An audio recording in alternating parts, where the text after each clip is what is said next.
Infinity 7 by Charles R. Hinckley. Read by Dylan Walker. He isn't sure where the sound is coming from, a strange gurgling rising above the hum of Infinity 7's vibrant cabin. His eyes pop open and he realizes he's been dreaming. Something about getting water from the O2 dispenser on board Infinity 7, but it wouldn't give up a drop of liquid, only a thick, dark sludge oozing out like river mud. John unbuckles his chest and shoulders and sits up, turning around in his chair. There is that sound again. Perhaps it's coming from inside Infinity 7, and he'd incorporated it into his dream. Weightless and still strapped at the waist to his chair, he manages to turn and unbuckle completely. To his right, Dr. Lee is floating freely, his arms flailing back and forth as if trying to maneuver underwater. Hovering in front of him, as if inspecting a curiosity, is Lee's new camera. The gurgling sound again, only louder this time. John pushes himself toward Lee, who is floating face down toward the deck of the cabin. An alarm buzzer fills the cabin. Ground control is trying to communicate. Sputum and foamy vomit float in front of Lee's face.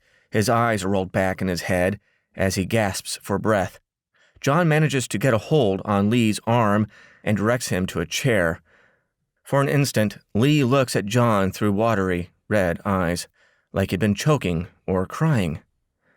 "Dr. Lee, can you breathe?" Lee tries to speak, but only gurgles. "Are you choking? Can you breathe?" Lee manages to move his head back and forth. No, he's not choking. "Heart attack?" Lee nods slightly and clasps his hand to his chest. Ignoring the surge of adrenaline exploding in his own chest, John takes hold of Lee's head and looks him in the eye. "Okay, Michael. I'm going to get you strapped in. What should I do?" Lee grunts in pain and slowly raises an arm toward the med kit. Through clenched teeth, he manages one word: "Nitroglycerin." John pushes Lee into his chair and secures the harness, then pulls himself across the cabin to the med kit.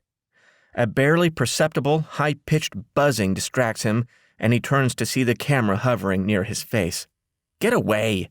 He swings his arm toward the camera, and it zooms across the cabin. He unlatches the med box, and the kit tilts open, revealing white pouches of varying sizes, all wrapped in plastic and labeled with generic blue markings. John grabs pouches marked aspirin and nitroglycerin, along with a water packet. Struggling to open the plastic seal on the nitroglycerin, he finally rips it with his teeth and grabs a capsule. Positioning himself next to Lee, he takes a hold under his chin and lifts his head up. "Open your mouth, Michael." Lee's jaw's rigid, almost fixed, and he can barely open his mouth more than a couple of centimeters. John shoves the pill in, then plunges a straw into a water packet and holds it out for Lee to drink. Lee takes a few sips. "Aspirin," he says faintly. John rips open an aspirin packet and Lee manages to get one down. John grabs an oxygen line and places the mask over Michael's nose and mouth. Slow and deep, slow and deep. Lee takes a deep breath, then another. Suddenly aware of a flashing emergency alert, John turns toward the navigation console. "Code 7, he reads aloud. The bottom falls out of his stomach. Loss of cabin pressure. "Computer, check cabin pressure." "Cabin pressure is within normal parameters." "Why are we experiencing a Code 7 alert?" The computer doesn't respond. John looks at Lee, who seems more comfortable now. "Computer, where is the Code 7? "Code 7 indicates a breach of cabin pressure. Cabin pressure is normal." Ground control continues to buzz in. John ignores them for another moment. "Then why is the damn alarm going off?" "I did it," Dr. Lee whispers. "Wake you up." John feels foolish. Had he slept that soundly? As if reading John's expression, Lee continues. "Couldn't move. Pain." "What else can I do for you?" "Nothing to do. Keep calm. Better tell Control about my situation. With those words, John becomes aware of the comm buzzer, his own heart raging in his chest. Lee's apparent calmness helps him, and he mimics his steady breathing, in and out, slow and easy. He presses a button on the control panel. Stand by, Control. Vomitus floats perilously close to John's face. The smell overwhelms him, and he nearly gags. He grabs a plastic utility bag and manages to trap most of the masticated sputum inside. As he captures larger chunks of partially digested food and seals it in the bag, the smell begins to dissipate. Man, what the hell did you eat? John smiles and looks at Lee, who's unnaturally still. John maneuvers over to him and realizes his eyes are wide, and he's struggling to breathe. What should I do, Doctor? Tell me. John propels himself over to the medical kit and finds a package labeled thrombolytic.